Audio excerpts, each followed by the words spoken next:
നമസ്കാരം. ആഗോള ഊർജ്ജ വിപണിയുടെ ജീവനാഡിയായ ഹോർമുസ് കടലിടുക്കിലെ കപ്പൽ ഗതാഗതവുമായി ബന്ധപ്പെട്ട് ഇറാനും ഒമാനും തമ്മിലുള്ള തർക്കം അന്താരാഷ്ട്ര തലത്തിൽ വലിയ ശ്രദ്ധ നേടുകയാണ്. പശ്ചിമേഷ്യയിൽ നിലനിൽക്കുന്ന കടുത്ത സൈനിക രാഷ്ട്രീയ സംഘർഷങ്ങൾക്കിടയിലാണ് ഇരു രാജ്യങ്ങളുടെയും വിദേശകാര്യ മന്ത്രിമാർ ഒത്തുചേർന്ന് 60 ദിവസത്തെ താൽക്കാലിക ഗതാഗത പദ്ധതിയെക്കുറിച്ച് ചർച്ചകൾ സജീവമാക്കിയിരിക്കുന്നത്. ലോകത്തിലെ ഏറ്റവും തന്ത്രപ്രധാനമായ ഈ ജലപാതയിലൂടെയുള്ള എണ്ണക്കടത്തും വാണിജ്യ ഗതാഗതവും സുഗമമാക്കുന്നതിനൊപ്പം ഭാവിയിലെ സമുദ്രാതിർത്തി ഭരണ സംവിധാനത്തെയും സേവനങ്ങളെയും നിർവചിക്കുക എന്ന ലക്ഷ്യത്തോടെയാണ് ഇറാൻ വിദേശകാര്യമന്ത്രി അബ്ബാസ് അരാക്ചിയും ഒമാൻ വിദേശകാര്യമന്ത്രി സയ്യിദ് ബദർ അൽ ബുദൈസിയും ചർച്ചകൾ നടത്തിയത്. അമേരിക്കയും ഇറാനും തമ്മിൽ രൂപീകരിച്ച പ്രാഥമിക ധാരണകളുടെ പശ്ചാത്തലത്തിലാണ് ഈ പുതിയ മാറ്റങ്ങൾ. എന്നിരുന്നാലും പ്രദേശത്ത് തങ്ങളുടെ ആധിപത്യം ഉറപ്പിക്കാനുള്ള ഇറാൻ്റെ ശ്രമങ്ങളെയും ഇതിനെ പ്രതിരോധിക്കാനുള്ള അമേരിക്കയുടെയും മറ്റ് ഗൾഫ് രാജ്യങ്ങളുടെയും നീക്കങ്ങളും ഹോർമുസ് കടലിടുക്കിലെ പ്രതിസന്ധി കൂടുതൽ സങ്കീർണമാക്കുന്നു. അമേരിക്കയും ഗൾഫ് സഹകരണ കൗൺസിലും ബഹ്റൈനിൽ വെച്ച് നടത്തിയ നിർണായക യോഗത്തിന് ശേഷമാണ് ഹോർമുസ് കടലിടുക്കിനെ ചൊല്ലിയുള്ള തർക്കങ്ങൾ പുതിയ തലത്തിലേക്ക് ഉയർന്നത്. യുണൈറ്റഡ് സ്റ്റേറ്റ്സ് വിദേശകാര്യ സെക്രട്ടറി മാർക്കോ റൂബിയോയും ബഹ്റൈൻ വിദേശകാര്യമന്ത്രി അബ്ദുൽ ലത്തീഫ് ബിൻ റാഷിദ് അൽ സയാനിയും സംയുക്തമായി അധ്യക്ഷത വഹിച്ച ഈ യോഗത്തിൽ അന്താരാഷ്ട്ര നിയമങ്ങൾ അനുശാസിക്കുന്ന തരത്തിൽ ഹോർമുസ് കടലിടുക്കിലൂടെയുള്ള കപ്പൽ ഗതാഗതം പൂർണ്ണമായും സ്വതന്ത്രവും നിബന്ധനകൾ ഇല്ലാതാത്തതുമായിരിക്കണമെന്ന് ഗൾഫ് രാജ്യങ്ങൾ ആവശ്യപ്പെടുകയായിരുന്നു. വാണിജ്യ കപ്പലുകളിൽ നിന്ന് യാതൊരുവിധ ടോളുകളോ ഫീസുകളോ ഈടാക്കാൻ അനുവദിക്കില്ല എന്നും ജലപാതയ്ക്ക് മേൽ ഏകപക്ഷീയമായി നിയന്ത്രണം സ്ഥാപിക്കാനുള്ള ഇറാൻ്റെ ഏതൊരു നീക്കത്തെയും ശക്തമായി എതിർക്കുമെന്നും അമേരിക്കയും GCCയും സംയുക്ത പ്രസ്താവനയോടെ വ്യക്തമാക്കി. അമേരിക്കൻ പ്രസിഡന്റ് ഡൊണാൾഡ് ട്രംപും കപ്പലുകൾക്ക് മേൽ നികുതിയോ ഫീസോ ചുമത്താനുള്ള നീക്കങ്ങൾ അംഗീകരിക്കില്ലെന്നും അത് തനിക്ക് ഒട്ടും സ്വീകാര്യമല്ലെന്നും വ്യക്തമാക്കിയതോടെ അന്താരാഷ്ട്ര തലത്തിൽ സമ്മർദ്ദം ശക്തമായിരിക്കുകയാണ്. അതേസമയം ഹോർമുസ് കടലിടുക്കിലെ സുരക്ഷിതമായ കപ്പൽ ഗതാഗതം ഉറപ്പാക്കാൻ അന്താരാഷ്ട്ര മാരിടൈം ഓർഗനൈസേഷൻ്റെ സഹകരണത്തോടെ ഒമാൻ ഒരു പ്രത്യേക ട്രാൻസിറ്റ് കോറിഡോർ പ്രഖ്യാപിച്ചിരുന്നു. അമേരിക്കയും ഇറാനും തമ്മിലുള്ള ചർച്ചകളുടെ അടിസ്ഥാനത്തിൽ കപ്പലുകളിൽ നിന്ന് യാതൊരുവിധ യാത്രാ ഫീസും ഈടാക്കാതെ സ്വതന്ത്രമായ ഗതാഗതം ഉറപ്പാക്കാനാണ് ഒമാൻ ശ്രമിച്ചത്. എന്നാൽ ഈ നീക്കത്തോട് കടുത്ത ഭാഷയിലാണ് ഇറാൻ്റെ സൈനിക വിഭാഗമായ ഇസ്ലാമിക് റവല്യൂഷണറി ഗാർഡ് കോർപ്സ് നാവികസേന പ്രതികരിച്ചത്. ടെഹ്റാനുമായി മുൻകൂട്ടി ആലോചിക്കുകയോ അനുമതി നേടുകയോ ചെയ്യാതെ പ്രഖ്യാപിച്ച പുതിയ സമുദ്രപാതകൾ അംഗീകരിക്കില്ലെന്ന് IRGC വ്യക്തമാക്കി. ഇറാൻ നിശ്ചയിച്ചിട്ടുള്ളതും അംഗീകരിച്ചിട്ടുള്ളതുമായ ഔദ്യോഗിക പാതകളിലൂടെ മാത്രമേ കപ്പലുകൾ സഞ്ചരിക്കാവൂ എന്നും അതിന് വിരുദ്ധമായി പ്രവർത്തിക്കുന്ന കപ്പലുകൾക്ക് നേരെ കടുത്ത നിയമ നടപടികൾ സ്വീകരിക്കുമെന്നും ഇറാൻ മുന്നറിയിപ്പ് നൽകി. ചാനൽ 16 വഴി ഇറാൻ്റെ നാവികസേനയുമായി നിരന്തരം സമ്പർക്കം പുലർത്തണമെന്ന നിബന്ധനയും ഇറാൻ കർശനമാക്കിയിട്ടുണ്ട്. ഇറാൻ്റെ ഭാഗത്തു നിന്നുള്ള ഇത്തരം കടുത്ത നിലപാടുകൾ മേഖലയിലെ സമാധാന ചർച്ചകളെ ബാധിക്കുമോ എന്ന ആശങ്ക അന്താരാഷ്ട്ര സമൂഹത്തിനുണ്ട്. 60 ദിവസത്തെ താൽക്കാലിക സമാധാന ഉടമ്പടിയുടെ ഭാഗമായി ഇറാൻ തങ്ങളുടെ വിവാദപരമായ ടോൾ പിരിവ് താൽക്കാലികമായി നിർത്തിവച്ചിട്ടുണ്ട് എങ്കിലും ജലപാതയുടെ പൂർണ്ണമായ നിയന്ത്രണം തങ്ങളുടെ കൈകളിൽ നിലനിർത്താനാണ് അവർ ശ്രമിക്കുന്നത്. യുദ്ധത്തിൻ്റെ പശ്ചാത്തലത്തിൽ കടലിടുക്കിൽ വിതറിയിട്ടുള്ള മൈനുകൾ 30 ദിവസത്തിനകം നീക്കം ചെയ്യുമെന്നും നാവിക തടസ്സങ്ങൾ ഒഴിവാക്കുമെന്നും ഇറാൻ സമ്മതിച്ചിട്ടുണ്ട് എങ്കിലും തങ്ങളുമായി സഹകരിക്കാത്ത കപ്പലുകൾക്ക് നേരെ ആക്രമണം നടത്താനുള്ള സാധ്യത നിലനിൽക്കുന്നുണ്ട്. ഇത് അന്താരാഷ്ട്ര എണ്ണ വ്യാപാരത്തെയും ആഗോള സമ്പദ് വ്യവസ്ഥയെയും പ്രതികൂലമായി ബാധിച്ചേക്കാം. ഹോർമുസ് കടലിടുക്കിൻ്റെ സുരക്ഷയും പരമാധികാരവും സംബന്ധിച്ച വ്യക്തമായ ഉടമ്പടിയിൽ അമേരിക്കയും ഇറാനും എത്തുന്നതുവരെ ഈ സമുദ്രമേഖലയിലെ അനിശ്ചിതാവസ്ഥയും സംഘർഷ സാധ്യതയും ഇതേപടി തുടരുമെന്നാണ് വിദഗ്ധർ വിലയിരുത്തുന്നത്. ഒമാൻ സ്വന്തം നിലയിൽ അമേരിക്കയുടെയും മറ്റ് ഗൾഫ് രാജ്യങ്ങളുടെയും പിന്തുണയോടെ ഹോർമുസിൽ ഒരു പുതിയ കപ്പൽ ഗതാഗത പാത പ്രഖ്യാപിച്ചത് പശ്ചിമേഷ്യയിൽ വലിയൊരു നയതന്ത്ര സൈനിക പ്രതിസന്ധിക്ക് കാരണമായിരിക്കുകയാണ്.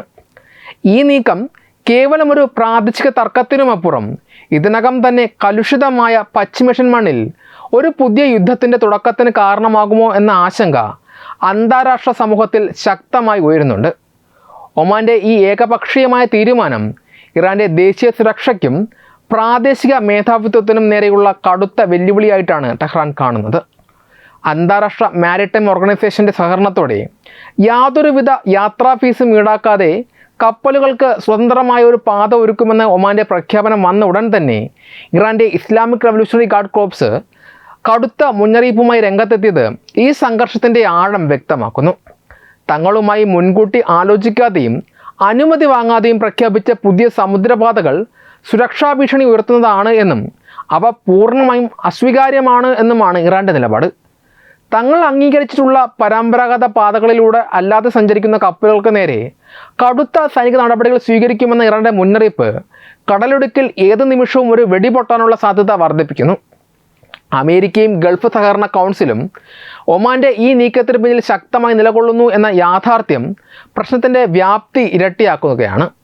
കപ്പലുകളിൽ നിന്ന് ടോളുകളോ ഫീസുകളോ ഈടാക്കാനുള്ള ഇറാൻ്റെ ശ്രമങ്ങളെ തടയുമെന്നും ഹോർമുസ് കടലിടുക്ക് പൂർണ്ണമായും സ്വതന്ത്രമായി നിലനിർത്തുമെന്നും അമേരിക്കൻ പ്രസിഡന്റ് ഡൊണാൾഡ് ട്രംപ് വ്യക്തമാക്കിയ പശ്ചാത്തലത്തിൽ ഒമാൻ്റെ പാതയ്ക്ക് അമേരിക്കൻ സൈന്യത്തിൻ്റെ സംരക്ഷണം ലഭിക്കുമെന്ന് ഉറപ്പാണ്. ഇത് ഒമാനും ഇറാനും തമ്മിലുള്ള നേരിട്ടുള്ള തർക്കത്തിനുമപ്പുറം അമേരിക്കയും ഇറാനും തമ്മിലുള്ള ഒരു വലിയ സൈനിക ഏറ്റുമുട്ടലിലേക്ക് വഴിമാറാൻ അധിക സമയം വേണ്ടിവരില്ല. ഒമാൻ പാതയിലൂടെ സഞ്ചരിക്കുന്ന കപ്പലുകളെ ഇറാൻ തടയാൻ ശ്രമിച്ചാൽ അതിനെ പ്രതിരോധിക്കാൻ അമേരിക്കൻ നാവികസേന രംഗത്തിറങ്ങുന്നത് പശ്ചിമേഷ്യയെ മറ്റൊരു മഹാവിനാശകരമായ യുദ്ധത്തിലേക്ക് തള്ളിവിടും. എന്നിരുന്നാലും ഒമാൻ്റെ ഈ നീക്കം ഉടനടി ഒരു യുദ്ധത്തിലേക്ക് നയിക്കാതിരിക്കാൻ നയതന്ത്രപരമായ ചില സാധ്യതകളും നിലനിൽക്കുന്നുണ്ട്. പരമ്പരാഗതമായി പശ്ചിമേഷ്യയിലെ ഏറ്റവും മികച്ച മധ്യസ്ഥനും സമാധാനകാംക്ഷിയുമായ രാജ്യമാണ് ഒമാൻ. അമേരിക്കയും ഇറാനും തമ്മിലുള്ള പല രഹസ്യ ചർച്ചകൾക്കും വേദിയായിട്ടുള്ളതും ഒമാനാണ്. അതുകൊണ്ട് തന്നെ ഇറാനെ പൂർണ്ണമായും ശത്രുപക്ഷത്ത് നിർത്തിക്കൊണ്ടുള്ള ഒരു യുദ്ധത്തിന് ഒമാൻ ആഗ്രഹിക്കുന്നില്ല. ഇപ്പോൾ പ്രഖ്യാപിച്ചിട്ടുള്ള 60 ദിവസത്തെ താൽക്കാലിക ഗതാഗത പദ്ധതിയെക്കുറിച്ച് ഇറാനുമായി ഒമാൻ ചർച്ചകൾ നടത്തുന്നുണ്ട് എന്ന വാർത്ത സൂചിപ്പിക്കുന്നത് പൂർണ്ണമായ ഒരു യുദ്ധത്തിലേക്ക് നീങ്ങുന്നതിന് മുൻപ് കാര്യങ്ങൾ ചർച്ച ചെയ്ത് പരിഹരിക്കാനുള്ള ഒരു സാധ്യത ഇരു രാജ്യങ്ങൾക്കും സ്വീകാര്യമാണ് എന്നതാണ്. ചുരുക്കത്തിൽ ഇറാനെ മറികടന്നുകൊണ്ട് ഒമാൻ എടുത്ത തീരുമാനം പശ്ചിമേഷ്യയിൽ യുദ്ധത്തിൻ്റെ പുകപടലങ്ങൾ ശക്തമാക്കിയിട്ടുണ്ട് എന്നത് നിഷേധിക്കാൻ സാധിക്കാത്ത ഒരു വസ്തുതയാണ്. ഒരു ചെറിയ തെറ്റിദ്ധാരണയോ അല്ലെങ്കിൽ ഒരു വാണിജ്യ കപ്പലിന് നേരെ ഉണ്ടാകുന്ന ചെറിയൊരു ആക്രമണമോ പോലും വലിയൊരു സൈനിക നീക്കത്തിന് കാരണമായേക്കാം. എന്നാൽ ആഗോളതലത്തിൽ സാമ്പത്തിക മാന്ദ്യവും എണ്ണവില വർധനവും ഭയക്കുന്ന ഈ സാഹചര്യത്തിൽ വൻ ശക്തികൾ ഉൾപ്പെടെയുള്ള രാജ്യങ്ങൾ ഇതിനൊരു സൈനിക പരിഹാരത്തിന് പകരം നയതന്ത്രപരമായ ഒത്തുതീർപ്പിനായിരിക്കും മുൻഗണന നൽകുക. ഇന്ത്യയെപ്പോലെ ഇരുപക്ഷത്തുമായി ശക്തമായ സൗഹൃദമുള്ള രാജ്യങ്ങൾക്ക് ഈ ഘട്ടത്തിൽ മധ്യസ്ഥത വഹിച്ച് പശ്ചിമേഷ്യയെ മറ്റൊരു യുദ്ധത്തിൻ്റെ അഗാധമായ കയത്തിലേക്ക് വീഴാതെ രക്ഷിക്കാൻ സാധിക്കുമെന്നാണ് ആഗോള രാഷ്ട്രീയ നിരീക്ഷകർ പ്രത്യാശിക്കുന്നത്. ഹോർമുസ് കടലിടുക്കിലെ ഇപ്പോഴത്തെ കടുത്ത പ്രതിസന്ധിയിൽ ഇന്ത്യയുടെ നിലപാട് വളരെ ശ്രദ്ധാപൂർവവും സന്തുലിതവുമായിരിക്കും. കാരണം ഇന്ത്യയുടെ സാമ്പത്തിക ഊർജ്ജ ഭദ്രതയെ ഏറ്റവും കൂടുതൽ ബാധിക്കുന്ന ഒരു അന്താരാഷ്ട്ര പ്രശ്നമാണിത്. യുദ്ധവും സംഘർഷങ്ങളും കാരണം ഹോർമുസ് കടലിടുക്ക് ഭാഗികമായി അടഞ്ഞത് ഇന്ത്യയിൽ ഇതിനകം തന്നെ കടുത്ത എണ്ണക്കുരുക്കിനും LPG ക്ഷാമത്തിനും കാരണമായിട്ടുണ്ട്. ഈ സാഹചര്യത്തിൽ ഇന്ത്യ പ്രധാനമായും സ്വീകരിക്കുന്ന നിലപാടുകൾ എന്തൊക്കെയാണെന്ന് നമുക്കൊന്ന് പരിശോധിക്കാം. ഇറാനുമായും ഒമാനുമായും ഒരേ സമയം വളരെ ശക്തമായ നയതന്ത്ര ചരിത്ര ബന്ധങ്ങളാണ് ഇന്ത്യ പുലർത്തുന്നത്. അതുകൊണ്ട് തന്നെ ഈ വിഷയത്തിൽ ഏതെങ്കിലും ഒരു പക്ഷം പിടിച്ച് ബന്ധം വഷളാക്കുവാൻ ഇന്ത്യ ആഗ്രഹിക്കുന്നില്ല. പശ്ചിമേഷ്യയിൽ സമ്പൂർണ്ണമായൊരു യുദ്ധം ഉണ്ടാകാതിരിക്കാൻ ഇരുവിഭാഗവും കടുത്ത നിയന്ത്രണം പാലിക്കണമെന്നും ചർച്ചകളിലൂടെ പ്രശ്നം പരിഹരിക്കണം എന്നുമാണ് ഇന്ത്യയുടെ ഔദ്യോഗിക നിലപാട്.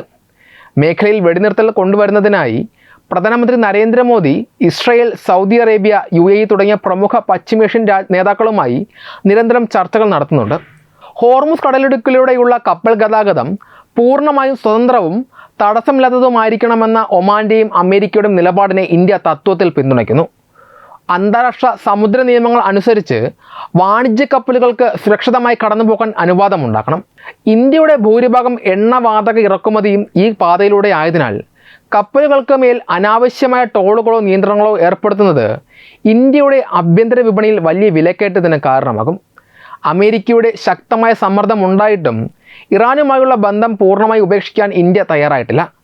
കഴിഞ്ഞ ദിവസങ്ങളിൽ പോലും ഇന്ത്യയുടെ പെട്രോളിയം മന്ത്രി ഹർദീപ് സിംഗ് പുരി ഇറാൻ്റെ എണ്ണ മന്ത്രിയുമായി ബ്രിക്സ് യോഗത്തിനിടയിൽ കൂടിക്കാഴ്ച നടത്തുകയും ഊർജ്ജ സഹകരണത്തെക്കുറിച്ച് ചർച്ചകൾ നടത്തുകയും ചെയ്തിരുന്നു.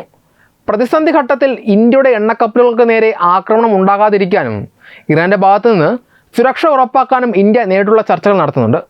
ഹോർമുസ് കടലിടുക്കിലെ ഇറാൻ്റെ ഭീഷണിയെ മറികടക്കാൻ ഒമാനെ ഇന്ത്യ ഒരു പ്രധാന ബൈപ്പാസ് അല്ലെങ്കിൽ ബദൽ മാർഗമായി കാണുന്നുണ്ട്.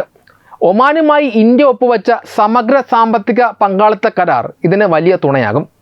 ഹോർമുസ് കടലിടുക്കിന് പുറത്ത് സ്ഥിതി ചെയ്യുന്ന ഒമാൻ്റെ തന്ത്രപ്രധാനമായ തുറമുഖങ്ങൾ വഴി ഗൾഫ് രാജ്യങ്ങളിൽ നിന്നുള്ള എണ്ണയും വാതകവും ഇന്ത്യയിലേക്ക് എത്തിക്കാനുള്ള ശ്രമങ്ങൾ നടക്കുന്നുണ്ട്. ഇത് ഹോർമുസിനെ മാത്രമേ ആശ്രയിക്കുന്ന അവസ്ഥ കുറയ്ക്കാൻ ഇന്ത്യയെ സഹായിക്കും. ചുരുക്കത്തിൽ അമേരിക്കയുടെയും GCC രാജ്യങ്ങളുടെയും സ്വതന്ത്ര ജലപാത എന്ന ആശയത്തോട് യോജിക്കുമ്പോൾ തന്നെ ഇറാൻ്റെ പരമാധികാരത്തെയും പ്രാദേശിക ശക്തിയെയും പൂർണ്ണമായി തള്ളിക്കളയാൻ ഇന്ത്യ മുതിരുന്നില്ല. സ്വന്തം രാജ്യത്തിൻ്റെ ഊർജ്ജ സുരക്ഷ ഉറപ്പാക്കുക എന്ന ഒരൊറ്റ ലക്ഷ്യം മുൻനിർത്തി ഇരുപക്ഷത്തെയും പിണക്കാതെയുള്ള ഒരു മധ്യസ്ഥ നിലപാടായിരിക്കും ഭാരതം ഈ വിഷയത്തിൽ സ്വീകരിക്കുക. നിങ്ങളുടെ അഭിപ്രായങ്ങൾ കമൻറ്റുകളായി രേഖപ്പെടുത്തൂ. വീഡിയോ ഇഷ്ടമായാൽ ലൈക്ക് ചെയ്യൂ, ഷെയർ ചെയ്യൂ. കൂടുതൽ വാർത്തകൾക്കായി ഞങ്ങളുടെ ചാനൽ സബ്സ്ക്രൈബ് ചെയ്യൂ. വെബ് ഡെസ്ക് തത്വമൈ ന്യൂസ്.